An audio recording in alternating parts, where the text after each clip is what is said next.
Ron Pertee Show.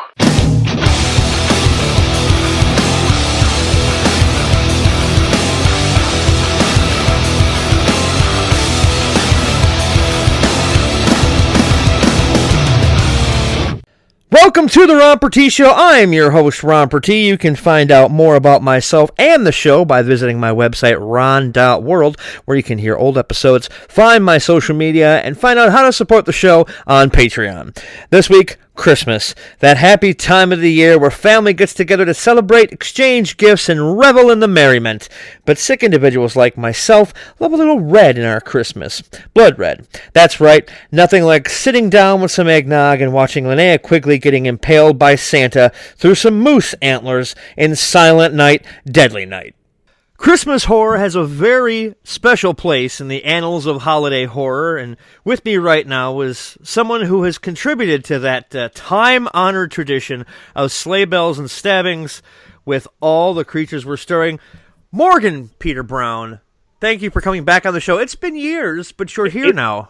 It's been a minute. Yeah, thanks so much for having me, Ron. It's a pleasure, buddy. I remember when I first heard about the movie, I heard about it kind of through Shockwaves and Rebecca McKendry. I can't talk today. Perfect time to do an interview. And then I started seeing some production stills. I'm like, holy crap. It's the guy that was on Parks and Rec bringing food to Adam Scott and Chris Pratt. That's correct. Yes. I wear many hats. Yes, and like I mentioned before, much like beloved actor Ken Jenkins from Scrubs, if you put your name into a TiVo, it will explode. That's very nice. Thank you. It's blink and you'll if you just flip through the channels, I think I may have even seen you on an episode of Good Times. Well, I don't know about that. I may have had a doppelganger from the 70s or the early 80s. It probably just beard and glasses. But yeah, I've been lucky to have a decent showing in television in the past, let's say 5, 6, 7 years. Yeah. You make 5, 6, 7 years sound like it's such a short time. Right. It goes by quick, but it's a pretty long time. It does. Now let's focus on real quick on All the Creatures We're Stirring. Now I know the McKendrys wrote it, but you had a hand in quite a few of the stories. So yes, my producing partner Joe Wicker and I are the producers of the film as well, and I'm in it. But yeah, we also Joe and I have a story by credit on 2 of the segments.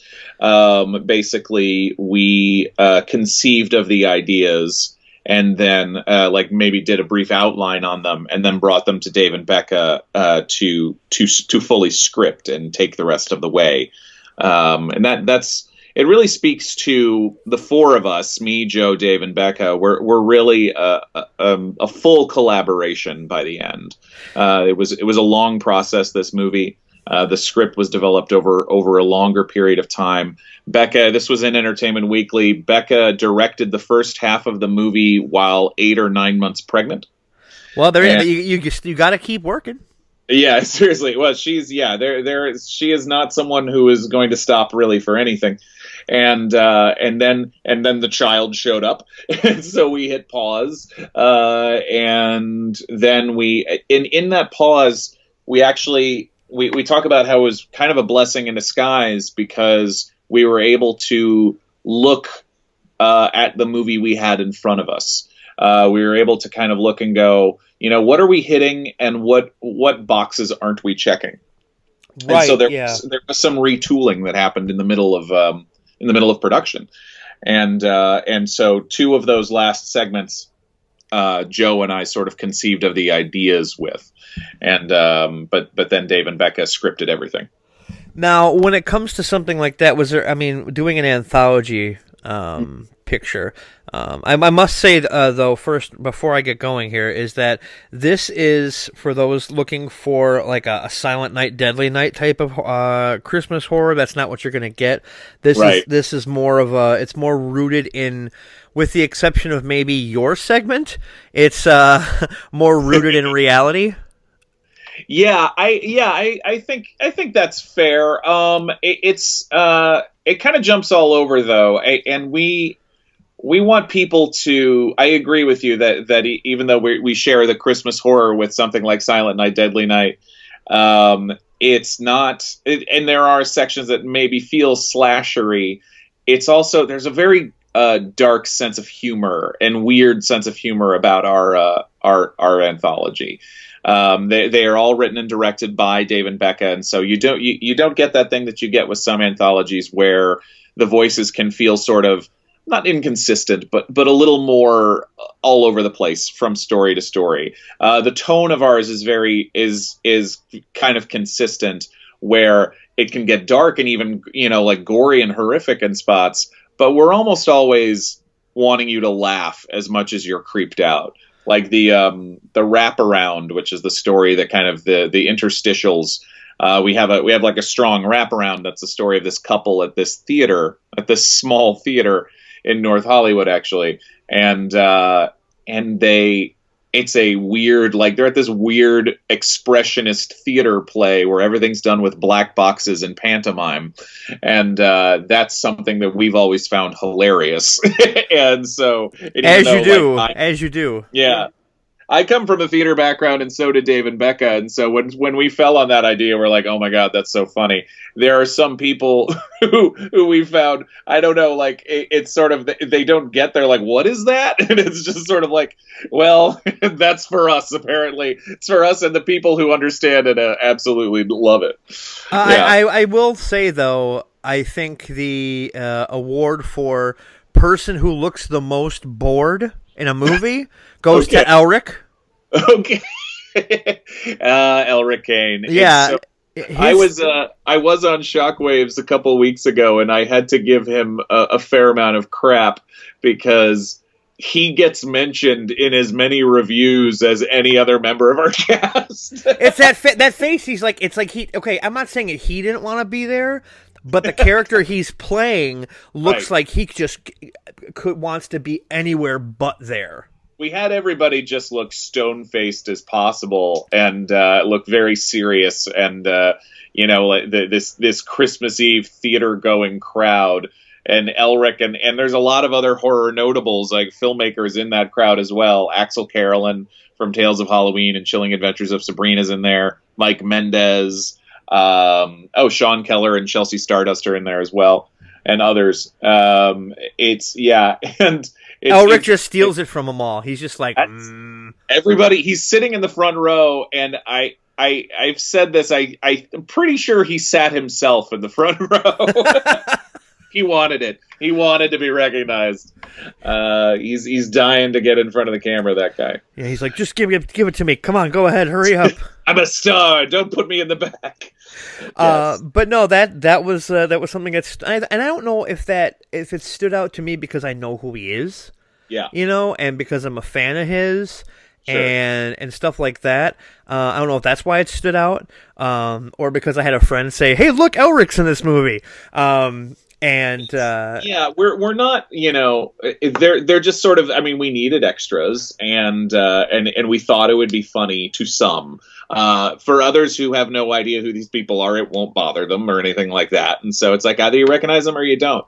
I talked about that too, like in terms of references to other horror movies, because Dave and Becca are so knowledgeable about the genre as a whole and can reference, for days. But I think, do a good job of using references, but for the sake of the story, for the sake of the film. It's never just referencing for reference's sake. Now, my question for you, as a director myself, I don't mind people giving me, like, say, hey, maybe we should do this, or hey, maybe we should do that. That's fine if you have, like, ideas. That's great.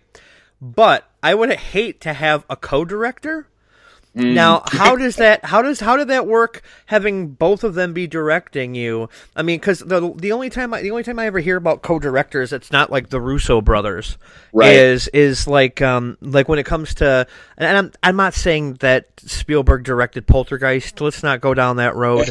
Right. Let's not have that conversation for the But 17th. yeah, but there are people who were on set for certain points where he was kind of sticking his nose in to the point where what was it on Used Cars? I think it was where Kurt Russell said, "Look, I love the both of you when it comes to like him and Zemeckis. I love you both, but who am I listening to?"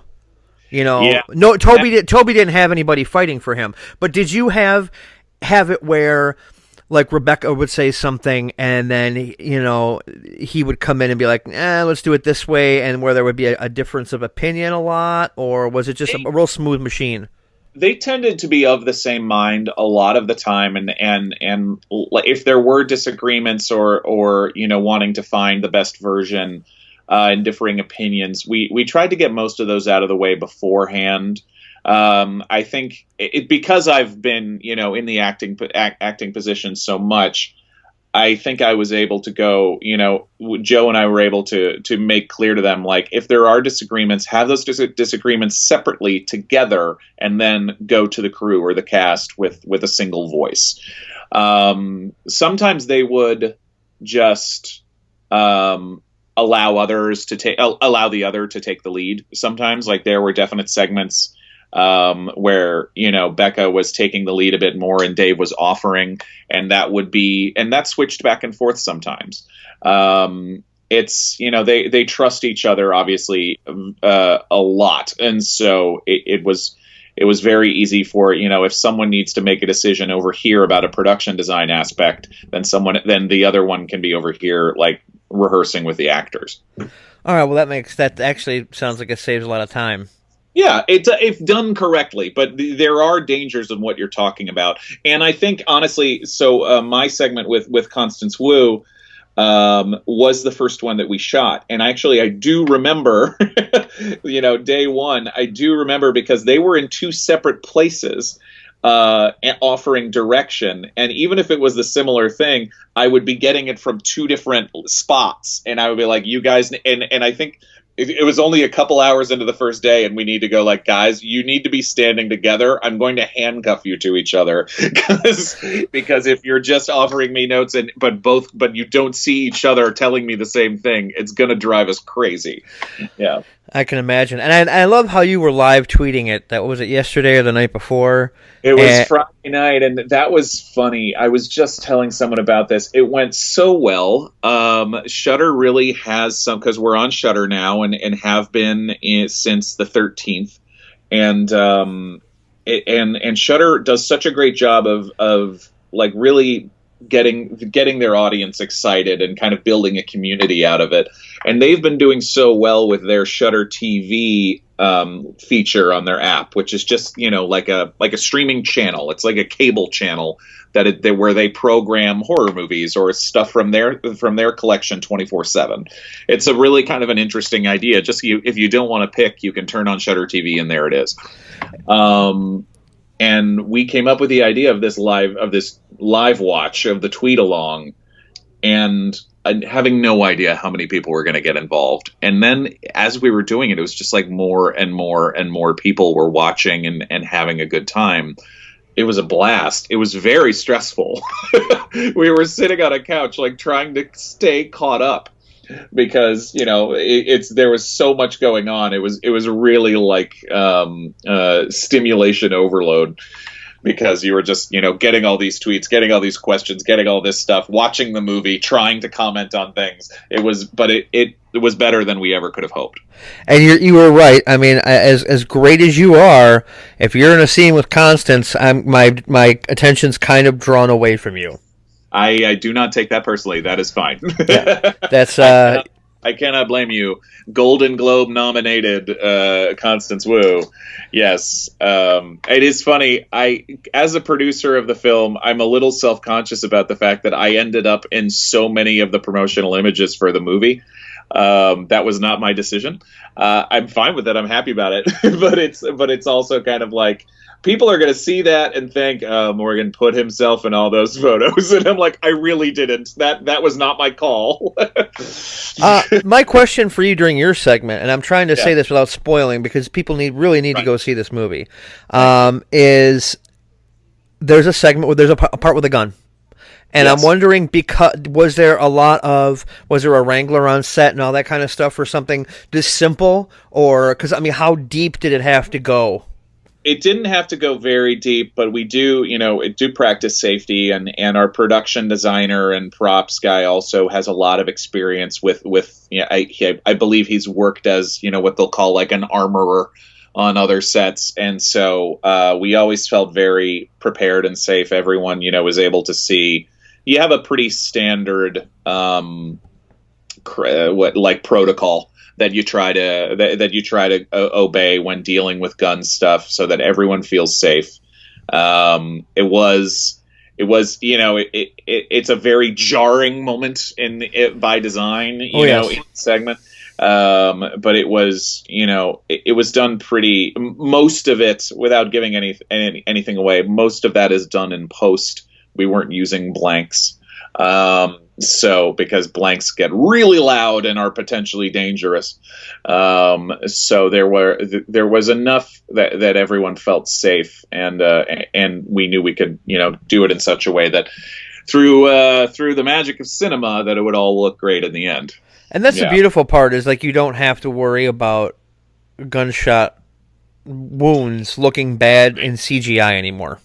Right. Well, I mean, and we try to do practical. The wounds we did were practical, but for the initial firing of, but we didn't need squibs really, because we, don't want to rely so much on CGI, but because this doesn't spoil too much, I don't think, because we were also in black and white for it as well. Like it covers some things also. But yeah, I still am of the mind that practical effects, as much as you can use them, are great. But sometimes there's dangers, or sometimes there's budgetary issues. We were able to use practical for enough of the stuff that really, if there's any CGI in there, it's pretty minimal and just to kind of shade the edges, so to speak. Right. No, I get it. I do. Now, I have another question here when it comes to the release of the film. I'm glad it's on Shudder. It's at my fingertips whenever I want to watch it. But I went to Walmart and I held the DVD in my hands. Correct. And I was about to buy it, and then I looked at the back. And now this is a commentary on you or anybody else. Okay. But I'm a big fan of bonus features. Ah, yes. And this one is, I'll just say it, pretty bare bones. We've got the commentary that the four of us did, and that's actually a lot of fun, for sure. Yeah, I mean, it's, with some things it felt right, and then with others, it's this way. I think we enjoy the commentary that we had on there, but yeah, that's kind of something with a distributor, but we put out what we felt, comfortable putting out in terms of that. But because there weren't really many deleted scenes that made sense to share, or anything like that. Right. There weren't any, like we didn't have any outtake reels or anything like that. So, well, that's a sign of a good production right there. That's some Robert Rodriguez stuff right there. Yeah, I mean, I will say, and maybe we should talk to Shudder about this, because I know they've done it with others. But I do enjoy our filmmaker commentary a bit, and we've gotten some nice comments about it too. Because we try, it's funny, we have a good time, but it's also, I think pretty informative about independent filmmaking and just making things happen as best you can. Well, that's really my film school is bonus features. Like behind have you seen the bonus features for The Shape of Water? No, it's like a film school. Oh, I bet. Yeah, there are certainly those. I've got, I think it's the Criterion of Fincher's The Game. Oh boy, and, his commentary for that is really pretty. It's just him, and it's just very informative and fun. So I love a good commentary for sure. Yeah, we weren't able to make a featurette or anything happen like this for this one, but we really enjoyed doing the commentary, and I think people who have listened have a good time with it. Well, my thing with the back of the package is, and this is not you guys, because obviously it's whoever printed it or whatever, but it says that the commentary is just with Becca. Oh, that's weird. I didn't see that. Yeah, and I'm like, wait, what?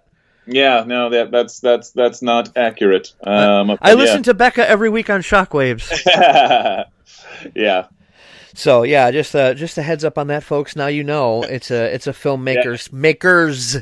That's right. It's Becca, Dave, me, and Joe. Yeah. There you go. There you go. That's perfect. The more people now, how many alcoholic beverages were imbibed during the course of this commentary? Oh, not many. I think I had some. I think I had we don't approach anything like some of the crazy commentaries you've heard over time. I think I had a little bit of whiskey, but that was it. Yeah, there's the. I think it's not one of those commentaries. Yeah, I think it's the Cannibal the Musical commentary. Sure. They are all just drunk. One of my favorite. I don't think he's drunk, but if John Boorman did one for Zardoz like 20 or 30 years after the fact, and he's literally just kind of going, he's like, this scene, what do you want me to say? We were, and he's just obviously has very, very conflicted feelings about that movie now. We were really, really high when we did this. I mean, I'm not sure he says it that clearly, but it's definitely implied. I mean, I want to know what artificial substances Sean Connery was on for them to get him to dress the way he does in that movie. In that red bandolier or whatever the heck he's wearing thing. Yeah, it's all it is covering the junk, and that's it. That movie. Yeah, that's a giant procreate and have guns movie. That's all it is. That's right. It's ugh. I'm thinking about watch Zardoz, everybody, if you've never seen it. Yeah, watch it just because it's okay. Zardoz for me is on par with a Serbian film. Oh boy! Because you have to watch it once. Yeah. But after you've watched it, you're like, why did I watch that? Why did I do that? What did I do to myself? Yeah, it's one of those where it's like, yeah, you must go through the experience. But Zardoz it's of its time, but also there's nothing else quite like it, and it's kind of one of those like who said yes to this? How many people did it take to say yes to this? Yeah, it's like, what is wrong with you people? And Boorman's a fantastic director. He made so many other great movies. But yeah, that was one where who knows what they were smoking or what they were doing. I don't know.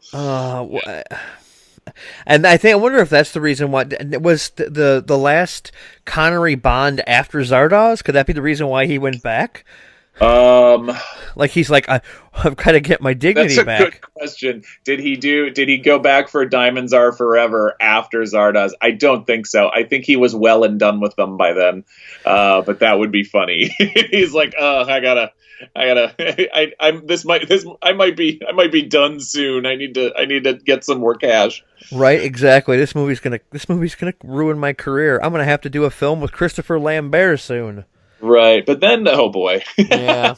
But then Boorman did. But then he did Deliverance. Like, oh no, Deliverance was before Zardoz. Oh boy. Yeah. Oh, I just looked it up. I thought Deliverance was after Zardoz. Oh man. Yeah, that says a lot about his mental state after Deliverance. Yikes. After the most manly Burt Reynolds performance ever. I'm sure actually that makes sense because he couldn't have gotten Zardoz just made on nothing. Yeah, no one's going to give him money if he hasn't shown that he can do other things. Yeah, I made Deliverance. I can make this crazy neo-futuristic story based on guns and just sexual violence.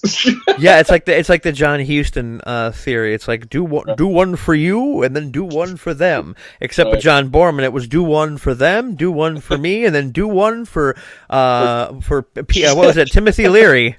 Do one for Zardoz. Yeah, do one for Zardoz. That's right. Oh, Zardoz. Anyway, Zardoz. I do love how Zardoz is kind of referenced in Rick and Morty, isn't it? I hate to admit it, I have never caught up on Rick and Morty, so I am not the person to come to with that, which is slightly embarrassing. I fully acknowledge, but I am way behind on my Rick and Morty. If you know what I'm talking about, email me at show at ron.world, and I will bring it up next week on the program on the Christmas edition. We'll talk about Zardoz. Yes, but that's boy. I love how this is like welcome back to Zardoz Cast, everybody. Right? Yeah. No, we were. This just reminds me of when I had Felissa Rose on, and the entire the good half hour of it ended up when she was on The Last Drive-In, and she was just talking about penis for however. Yeah, it was the longest conversation about penis I ever had with a woman that didn't involve me not taking my pants off. So it was pretty weird. I mean, we were so thrilled. We didn't know they were going to do this, but they showed our trailer during his Dinners of Death, during Joe Bob's Dinners of Death on Thanksgiving. And that was one of those where I caught up with it later, but a bunch of texts slammed my phone because suddenly it was like, oh my God, Joe Bob showed your trailer. It was like, wow, that's a career check mark I never knew I needed until I got it. And that's the thing with Joe Bob is I know a lot of people are having issues with nostalgia, but that's the one nostalgia thing I'm okay with. Well, and I'm fine with nostalgia as long as it validates its own existence. And Joe Bob's so smart and so educated and really appreciative of the artistry, even if it's just completely nuts artistry of the genre, that even just I got to see him live at Chattanooga at the Chattanooga Film Festival last year, and I was just kind of so taken aback, because I remembered him as nostalgia. I remember, he's this guy from Up All Night and all this other stuff, and then just actually sitting down and watching him talk, you're like, oh, this man's brilliant, but also comes at it from this really appreciative, this fan's eye, but still knows more than almost anybody, and has a really great perspective in his own right. Nostalgia's fine as long as it's still good, I guess. Right, yeah. For nostalgia's sake, can get tiresome. Yeah, but okay. But, he absolutely deserves to be back in the limelight, or whatever you want to say. This is very true, very true. Now we're going to take a quick break. When we come back, we're going to talk about the Fear Initiative and how you got started making the theater stuff and the movie stuff. And I can't talk. I'm okay. So we're going to take a quick break. You listen to the Ron Pertee Show on the Pacifica Radio Network.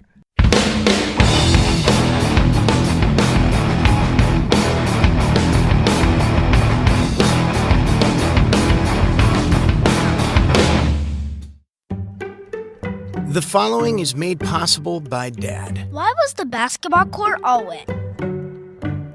Because the players kept dribbling all over it. The dad joke.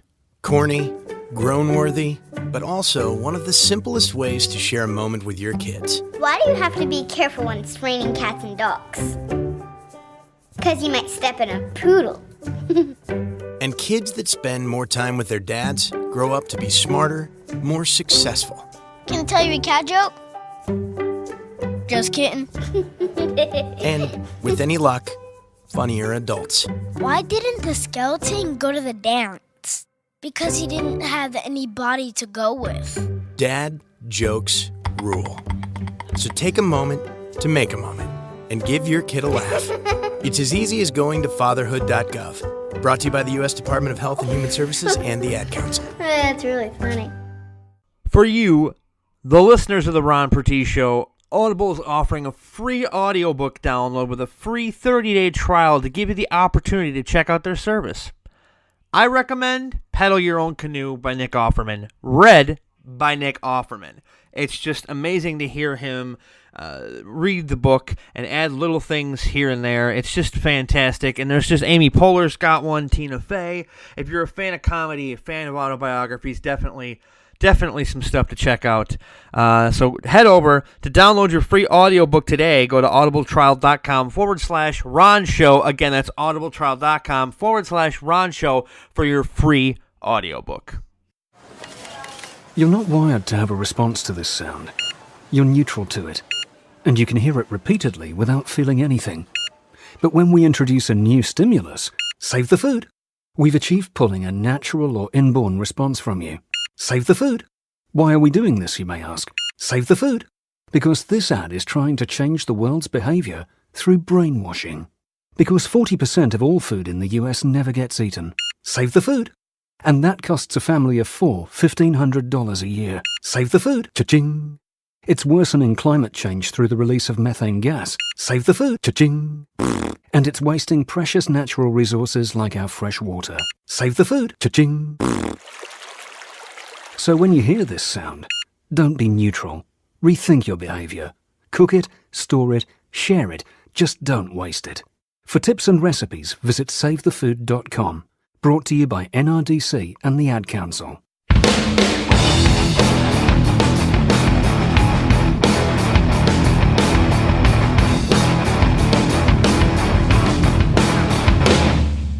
All right, everybody, we are back, and I'm welcomed once again by Morgan Peter Brown. Now, Yes. Morgan, I gotta ask you. We talked about a little before the break. We talked about how you want to. Which one do you want to cover first? You want to cover the Fear Initiative, or you want to get into where you got started? I'm going to give you the option. Sure. Yeah, no, we can talk about Fear Initiative for a minute. It's quite a passion project, but whenever I find out anyone listens, I'm just so happy. It's like, well, the cast that you have on there. I mean, Yeah. yourself and David McKendry and Duffy and Clark Wolf and Rob Schraub, speaking it out from time to time, and Josh Forbes. And Cara Mendel and Jeff Seidman, are all of our players. Now, the thing I love about Rob Schraub is that he's a Milwaukee native.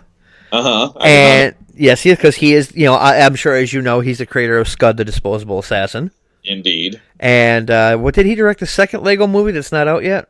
No, I don't think he may have. I don't remember that. No, I gotta look it up. I don't think so. He just did the most recent season of MST3K, of Mystery Science Theater 3000. Yeah, that's a weird thing for me to think about.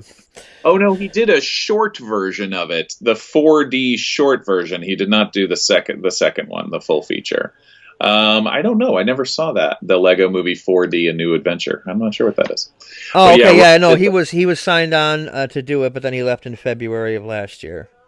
Right, and Rob, I mean, I think in case we need to educate people, Fear Initiative is a podcast that we we should probably tell people what it is first. I know, so we know what the hell we're talking about. Fear Initiative is a podcast that we do through Blumhouse, the horror production company, that is a horror and Dungeons and Dragons podcast. We play a game of Dungeons and Dragons that is very kind of tilted towards the horror direction. It's kind of creepy, but we have a lot of fun. We have a good time. Rob is hilarious. I play one of the more self-serious characters in the group for sure. But if you haven't listened, we did 15 episode first season, and then we're coming back shortly after the new year with more because we're having such a good time, and I think a lot of people are really enjoying it, which is awesome. What was the genesis of the Fear Initiative? How did it all get started? I mean, because I know this is the third Blumhouse podcast, right? Am I right? I think it's fourth if you count Mick Garris's Postmortem as well, because it's Shockwave's Postmortem, Attack of the Queer Wolf, which came out same time as we did, which is awesome. And us and Fear Initiative, yeah. Okay. And Fear Initiative came out of a home game, actually. We were playing Dungeons and Dragons like I do. I'm a giant nerd, but it's such a fun, creative, social game. And we were talking about it, and we're like, we knew that Blumhouse was looking for podcasts. And we sort of pitched it to them and said, we can do this. as a sort of improvised horror storytelling, which is really what RPG, what role playing games or Dungeons and Dragons is. You're all sort of telling a story together. And so we each play a character, and Dave is the DM, is the dungeon master, and so we've already gone on, a pretty creepy, thrilling, fun adventure that's going to continue through the new year. So yeah, we're really enjoying it, and we did a live show at LA Comic-Con, which was a lot of fun. And we've got a lot more in store with that one. Now, my big thing here now is if Blumhouse is looking for podcasts, I'm just saying. I mean, this is put in a good word. Sure, why not? I mean, this is only episode 184, I think. And I mean, you've got Mick talking to the big horror names, but you need somebody to talk to the indie guys. Yeah, absolutely. Yep. So just saying. Yep. Mick's ability to pull on the guests is always impressive. Well, I mean, he is Mick Garris. I need to listen to he just did one with Henry Thomas from, I think he's directed him before, but, from Haunting of Hill House and E.T. and everything like that. And I've been meaning to listen to that one because Mike Flanagan is a friend and, collaborator from time to time. I produced Absentia, his kind of breakout movie, and I was associate producer on Oculus. And I just got done with Haunting of Hill House not that long ago and loved it so much. And I'm really interested to hear what Henry Thomas's experiences were on stuff like that. What's funny is that I actually saw a copy of Absentia at the local FYE going for $5. FYE's still around? Oh, yeah, right? And what's funny about that is that it was gone the next time I was there. My friend was telling me with that. I'm all right with people discovering our DVD places for $5. That's cool. Right, and he apparently my friend was telling me that it's out of print. I don't know about that. Maybe I'd have to check on that. You can still find us. I think we're on Amazon currently, and you can still rent and buy the digital copies on iTunes as well. Now, when it comes to Absentia and stuff like you just mentioned, you work with Mike Flanagan a lot. He seems to be the I don't want to use the term horror golden boy, sure. But he kind of is at this point. I think he's proven himself and proven the marketability of the way he approaches things, as well as anyone has in the last 5 or 6 years. And I think it's some of its timing, some of Haunting of Hill House doesn't happen without a company like Netflix, who is like really putting out just kind of just giving so many people a chance to make their show or to make their movie. And Haunting of Hill House, let's face it, was a risky show, but I think it's paid off in spades for everybody. And what a piece of work! It's pretty impressive. Oh yeah, I don't look at it. I don't look at it as too okay. That's the thing about the stuff that he does. I love it. Okay, like Gerald's Game. Yeah, I can't watch that scene. I watched it the first time. No, it was intense. Can't do it. Yeah. But I think a lot of the stuff, like the subject matter he chooses, and I don't mean like Absentia or stuff like that, but most of it seems to be rather like family-based horror and like the horrors of. Yeah, I think honestly, Absentia gets tied in with it because as it should. I think it works out being family related. I think a lot of the themes he plays with are grief and secrets and guilt and what happens and how things in our past shape us, and I think Absentia is just as I think those themes run throughout, all the way through through Hush, through Gerald's Game, through Haunting of Hill House for sure. I heard someone else compare Haunting of Hill House to This Is Us if it scared the hell out of you, and it was like, yeah, that's pretty much what it is. It's I think it's all there, and those are universal horror themes. I think you see. as so often happens with press, whenever there's something like, whenever there's a horror project that's really successful and that people really seem to enjoy, there's always articles where it's like, well, actually, this isn't really horror, it's more this other thing, and it's like, yeah, that's actually still horror.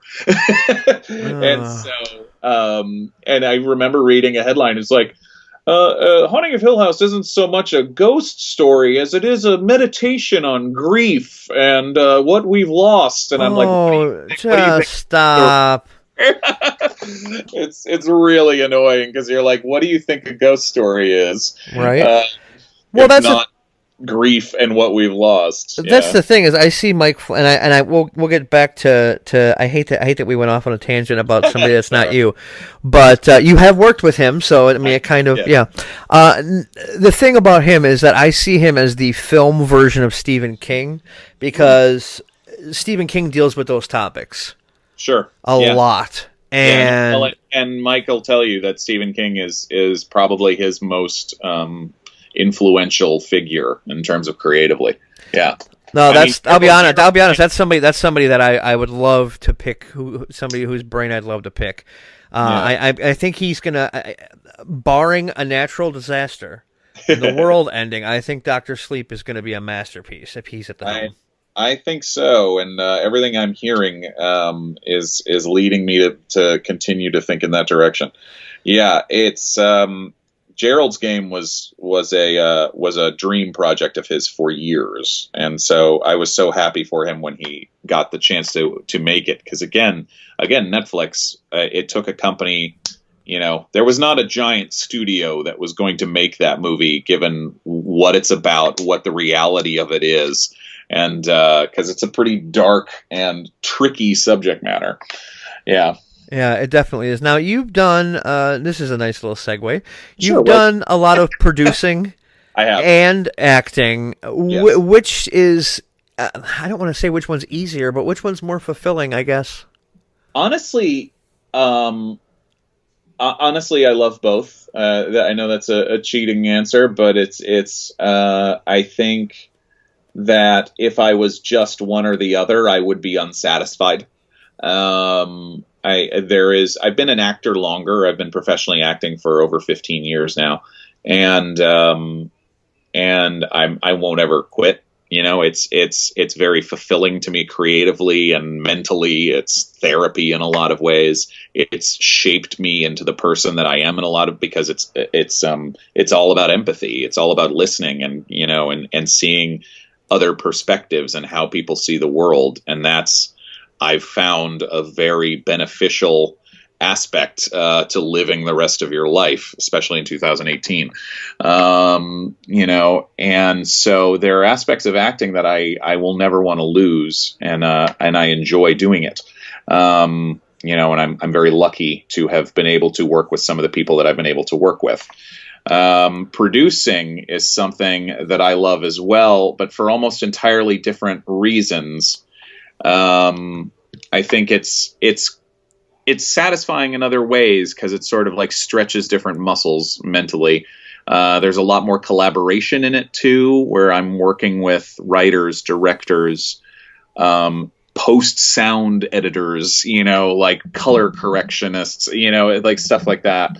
So there's a lot of opportunity to have a little more control, but also like be there for just the shaping of a movie, because I love that stuff. I love working with composers on the score. I love, working on color correction. And if I was just acting, I would miss all of that. Now, this is something that, I mean, I'm not asking for bank statements, but this is something that's allowed you to do this without having to go get a second job, or as they say, a real job. A real job, sure. I made air quotes, everybody. You can't see it. Course. Yeah. I have to tell people this all the time. There's absolutely no shame in a day job. Especially, if it allows you to continue to pursue your art the way you want to pursue it. The cliche of the actor who is a waiting tables is a cliche for a reason. You need a job that you that's flexible, that you can drop a shift tomorrow and because if that audition comes up or something like that. That's the other tough thing about film and TV. I say this is that the audition that will change your life, you likely will not know about until the day before, till 18 hours beforehand. And so everything moves very fast, and you need to be flexible, but you also need to pay your rent. So there's absolutely Very true. in that. That's right, Jeffrey Owens. That's right, absolutely. And I think Jeffrey Owens very quickly came out and said, like, there's no shame in what I'm doing. Like, he's like, this is the life of the working actor. And to hell with those people who tried to make him feel bad. Now you're SAG, right? Yes, I am. Yeah. Now, when it comes to since 2007, actually. Now, when it comes to SAG, we're getting into some inside baseball stuff here, kids. Baseball, yeah, for sure. So now, when it comes to SAG, don't you have to? Oh, correct me if I'm wrong. I'd love to dispel rumors about this kind of stuff with people who actually know what's going on. Do you have to work a certain amount of time to get the insurance? Like, I think I remember hearing something about like you have to work every 6 months at least. No, it's not. It's not that clear. It's more the amount of hours or income that you need to have every year to qualify for insurance. Oh, that is so messed up. Yeah, it's union stuff, you know. Well, and then I always hear and then you always hear the little the old wives' tales about how, oh, I was an extra and I set a line and they kept it, so I had to get my SAG card and I started getting paid all this extra money. Is that just that happens less and less? Is that an urban legend kind of almost? I mean, it's not urban legend. There are stories of that happening for sure, but it's also like a lottery ticket. You know, it's not going to happen very often. It's and there's protocol for that type of thing. It's also like I did background work for my first couple of years in Los Angeles, like most people do. Once you go SAG, it's also harder to get background work because it pays more. But also they only have a few SAG background slots, per project. And so they'll normally use it for like very specific looks that they need. So I tend to, SAG's been very kind to me. They're great. But I will also say that, don't go SAG until you're ready. Someone who just rushes forward and gets their SAG, if you rush forward and get your SAG card without any credits or any, relationships around, it can work against you if you're not ready for it, if you don't have the base of a career set up. Right. Now, are you PGA too or no? No, I'm not. Is that something that you'd ever want to be? Happen in the future. I've only recently become eligible for it. I'm honestly still looking into it. I've barely even thought about it. And for those that don't know what I'm talking about, it's Producers Guild of America. Like if you watch a Blumhouse picture, it'll say Jason Blum, PGA, because he's part of the Producers Guild of America. Producers Guild is a little different than SAG or even WGA. It's a little more of like I don't even actually know. I don't even feel comfortable like talking that much about it because I haven't done as much research. I'm an indie guy, so right. There's a lot of it that's sort of weighing the options of how useful is it to me right now. I don't know. But I think would you say that as a how do I put this? Would you say being an indie guy and being in, say, the WGA, that's helpful? Depends. It depends. It depends on what kind of work you want to do, and it depends on like what the opportunities are in front of you. I don't want to go into too many details about that. But I will just say, like I said with SAG, join when you're ready. Don't rush to do it just because you think that'll be the next step. I would say join when there is literally something in your face saying you should join in order to do this. Like an actual opportunity, not an idea of an opportunity, because it's expensive and it's expensive to join. It will eventually pay off. I have years of pension now because of it, because of SAG. But yeah, just coming to town and just throwing money at SAG to join is not. I wouldn't advise that. There you go, kids. You're learning from one of the best here. I mean, he brought food to Adam Scott and Chris Pratt. Is that my only thing? The only other thing you've seen? Don't get me wrong, I love it. Oh no, I've seen Absentia, and I've seen All the Creatures Were Stirring, sir. Yes, it's true. You're right. Yes. And I love Parks and Rec as much as the next person. Yes. But that's just very, very prominent. Like you really stand out in that scene. It's funny because I've done a lot of TV at this point, but How I Met Your Mother, Parks and Rec, Castle, and see, I didn't see you on Castle because I think I remember you from How I Met Your Mother, but I didn't see you on Castle because I've never seen an episode of Castle.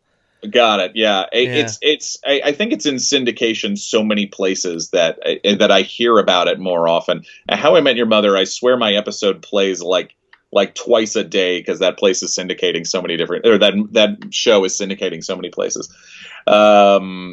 New Girl is another one that I hear about a lot years after the fact. That people are like, "You were on New Girl." I was like, "Yes, I was." They're like, "I just saw it."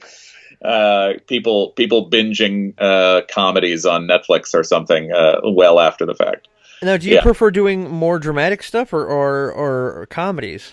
I love both. I'm someone who not to sound too actorly, but it's all human behavior to me. I think I'm someone who likes a little drama in my comedy and comedy in my drama. Now, don't say that the Reese's people are going to sue us. Right. But it's a lot of fun, and the opportunities in television are, there's a lot of comedies. And so I'm lucky. It seems to, be something that I can do with a certain amount of skill. And so I get cast and I did Modern Family earlier this year. One that's in the can but hasn't shown yet is The Kids Are All Right on ABC. That's a new show set in the 70s. That was a lot of fun. That'll air shortly after the new year. But yeah, I do a bit of everything. It's all a different style of play. Like I said, you go to your TiVo and you type in Morgan Peter Brown, it's going to explode. You've got your own. You're like the Marvel Universe. Oh man, the MPB universe. Thank you. I think. No, it's totally a compliment because the more people see your face, the more people will recognize you, and the more that casting agent will be like, I loved you in such and such, and I've seen your episode of How I Met Your Mother 4,000 times because CBS has a weird syndication deal with all these other channels. They really do. Oh, CBS. Yep. Old it is weird. To think about sometimes how often I show up randomly on people's televisions. It's a weird thing to think about sometimes, but it's true. Well, and what's funny is I was looking when I was getting back to Absentia. I was looking at the FYE. Remember that thing? FYE that still exists. Yes. Yeah. For Your Entertainment, I believe it stands for. I wish I could come up with an acronym about them still being in business that I could use FYE, but I can't. Somehow still around. Yes, that SSA. That's what they should be called. But no, I'm sitting there and I'm looking at Absentia. I'm like, I think, and I flip it over. I'm like, yeah, I know this guy, and I'm pointing at your name. I know this guy, and my friends are like, so. It's getting harder and harder for me to name drop. So come on, people, take my name dropping. That's okay. Concern it. I'll try to make it more worthwhile for you in the future. Oh, jeez. Yeah. Well, still, I mean, they don't watch TV my friends don't watch TV comedies, so they had no idea. Sure. It's weird. I try to bridge enough genres that I'm known the world over. No, just kidding. There's a shrine to you in India somewhere. Right. Yeah, it's like MPB. It's like a cult. There's a cult forming, and it's just your face, like Zardoz. One can only hope. Oh boy, let's hope that actually. Like your face, like the cover of True Stories by David Byrne, but it's like instead of John Goodman, it's yours upside down. Oh, that's You know, amazing. yeah, that's we're just dropping all sorts of obscure references to I people. know, we're cutting deep today. We are cutting we're seeing tendon, possibly some bone. We are getting very deep. That's right. But True Stories just came out on Criterion, I think, too. I love David Byrne. Yeah. So that's I'm at that point in my life where it's like, do I collect Criterion because it's Criterion, or do I collect the movies I actually want to see? Because I don't want to get super depressed watching In the Mood for Love by Wong Kar-wai, because that movie is one of the most depressing things I've ever seen in my life. Yeah, there's a few on the Criterion collection. They've rounded it out pretty well, but there's a few that are like the saddest movie you've ever seen or heard of. Yeah, and and it's like the Coens and Wes Anderson are just like, you got a new movie out? All right, Criterion it up. Right. Yeah, for sure. But it's oh boy. So with the last few minutes we got left here, why don't you tell everybody what you got coming up immediately? Sure. Well, yeah. I mean, All the Creatures Were Stirring is as Ron said, is available on Shudder now, but we're also available digitally on iTunes, Vudu, Amazon, and most like streaming VOD platforms. The DVD is out in Redbox and available on. You can buy it on Amazon. You can buy it at Walmart. The Blu-ray is coming January 8th, which I'm very excited about. I'm a Blu-ray guy for sure, and Fear Initiative. There are 15 episodes that you can listen to right now, on either Apple Podcasts or any other podcast apps. And as I said, I did The Kids Are All Right for ABC with like Michael Cudlitz and Mary McCormick. They were a lot of fun. That episode will be airing, I think, in late January. Those are all the things at the moment. Next, Joe and I are working on, getting our next production off the ground, and hopefully I'll have more news about that soon. But yeah, you can find me on the Twitter, on the Instagram, or on the Facebook. I'm around. Yeah. So yeah. And what's your handle? Is it all? It's all Morgan Peter Brown. My full name is one character too long, so I am at Morgan Pete Brown, so just no R in the middle. Yep. You Twitter, I'm shaking my fist. What are you gonna do? Yep. Oh man, that's but no, you are officially a 2-timer on the show, which means you get the no prize. Do I get a jacket like the 5-timer club on SNL? No, I'm sorry you don't. But you do have carte blanche to come back whenever you have something that you want to talk about. Appreciate that. I don't give that to many people. That to many people. But that's the show this week, folks. Don't forget to head over to Ron.World for all the information. Show at Ron.World for any emails you want to send. We will see you next week to celebrate Christmas, folks. Christmas. We'll see you next week, folks.